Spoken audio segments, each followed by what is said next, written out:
Thank you for staying with us. We're going to be wrapping up on this conversation. Hopefully our callers can call in to share their own views on this. I was going to give an example. I think going to what BC has said earlier, how we like to shield our children. And I get that because I fell into that, and I think I've shared this before in the past, where when I was in the US, I won $100,000 for my accident. I paid my lawyer, I think whatever percentage. After all the payments of all the deals, I had $40,000 to myself. Me, myself, and I. Anytime she tells me that story, me, myself, and I. have and then, because my brothers saw me as an adult, because they are Americanized, so they saw me, let me make decisions, you know, so they left me with $40,000. And now, if I was living in Nigeria, your mother would have collected the money. What? They would have collected the money, kept it somewhere, guided me, and tell me what to do. But they left me because they didn't want to pry. Just for that, she's doing her thing. Let's not act as if we want her money. Let her just. And unfortunately, I didn't spend it. I gave it to some clown called Mr. Keith something, and he was supposed to invest it for me and blew the money. By the time I called him back, it was just $2,000 left. Yeah. What? Wow. So I get the part of the guidance, where our own culture, the peculiarity of our culture, so that we guide you till you get to that next phase. Yeah. And I don't think it's wrong the way we.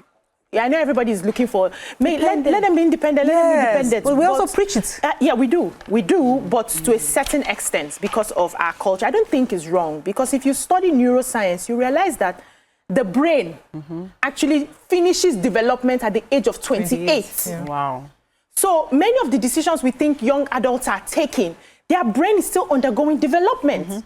And that's why you see people over there where they allow that independence. You just wake up today, I want to be a cat. So, meow. You ask me my name, I do meow. I come on this show now, I do meow. Morayo say, give your point, I do meow.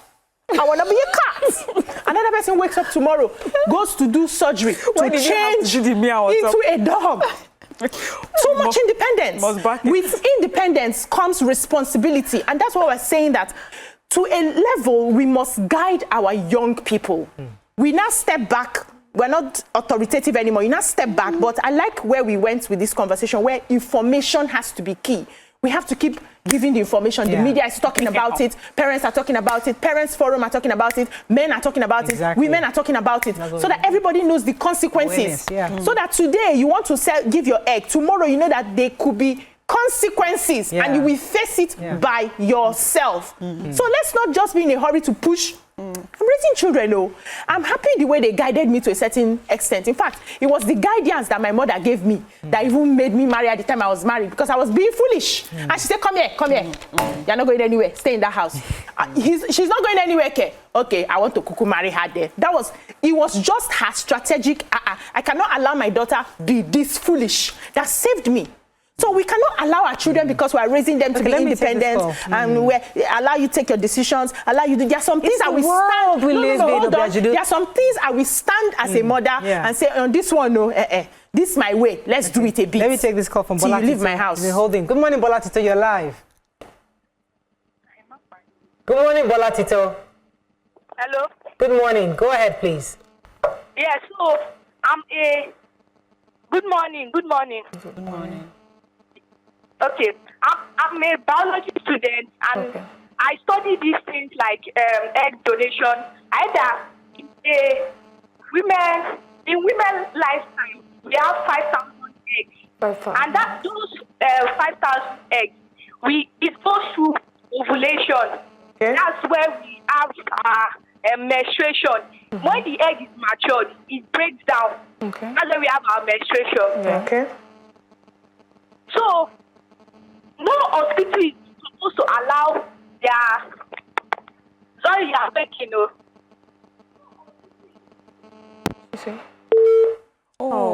I wanted to hear that analogy from biology. Okay, so what I wanted to say, like, because this is not a regulated sector, right?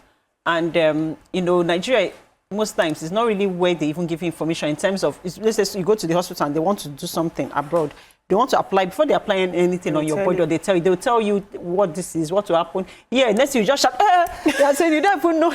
Nobody even told you what they put. And if you ask, they'll be angry. If you ask, they'll be angry that you even asked. So with these children now, we don't even know. I'm not a doctor, so I don't know whether the way they harvest them eggs whether they can also harvest any other thing from that part of your body. They can. Do you understand? Because you don't even know whether it's just the eggs now that some of these hospitals are taking. That you wake up one day in future, you now realize that other things you are taking from your body. Missing. Do you understand? Like missing things. Like these clinics, do we know them? Do we know where they are situated?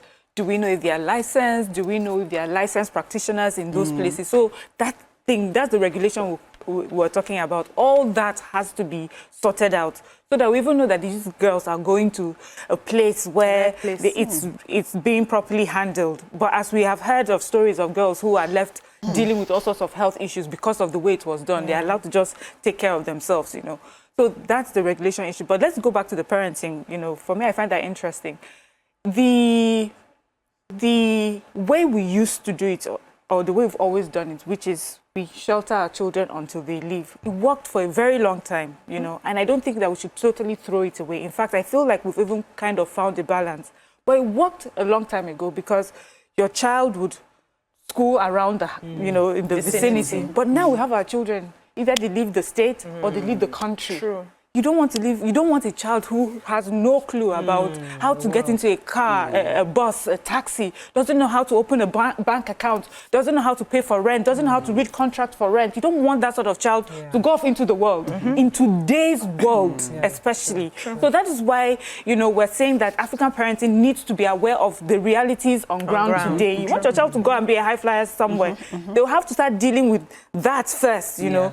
But talking of the balance that I see, you know, the private universities, like for those of us that went to regular government universities, we were left on our own. But with private universities, they have someone at the gate that takes your name. Yes, they tell you what you should wear and what you can't wear, you know. So for me, that's a balance. So yes, we have let you go, but to some extent, we're still able to guide you. That's why you find some parents insist, and my child must go to a religion-based school because there are some values that must continue to follow them. Even if I'm not there, make sure that it's following them, that they remember, you know. So it's good that we do that, but sometimes we're unable to give them that protection. So we have to get them ready for today's world. We have to wrap up on this, but I think, I mean, as I said before, in every life cycle, there's always one thing that happens. When we're growing up was how to have safe sex or not have to abstinence from sex because of HIV, AIDS and stuff.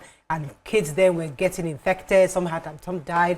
Now the in thing is donating your eggs. You have to be careful. Those organ harvesting. Do you remember? Let me just interrupt you. Do you remember when they used to say that girls used to sleep with allergies, and then the allergies would turn into snakes? Yes, we have that. I feel that those snake stories were just stories by the elders. They thought, let us scare these small children that don't have head.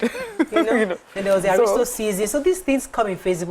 The best we can do is awareness. Let our young people, our children, talk about it, discuss it, just like in women's groups, church groups. Yes. We must remind them of the dangers of these things. Unfortunately, some would have donated their 5,000 eggs. To happen. Some would have because of the... That means it's their destiny, no? Because there always be those foreigners. They're giving out, you can have it, come on. They are those ones that first of all go. But now that there's more awareness, information, hopefully the new ones will not give out too much. They will know that, okay, I can't do more than 100 eggs per time, whatever it is. There you go. Point is that. Now, egg will count so. We must be careful how we raise our children and ensure that they are more independent. As Mariam said, if they're going to go into the world, they need to be better equipped than we were back in the day. So that's all we can take on this segment. When we come back, once our next segment, stay with us. We'll be right back.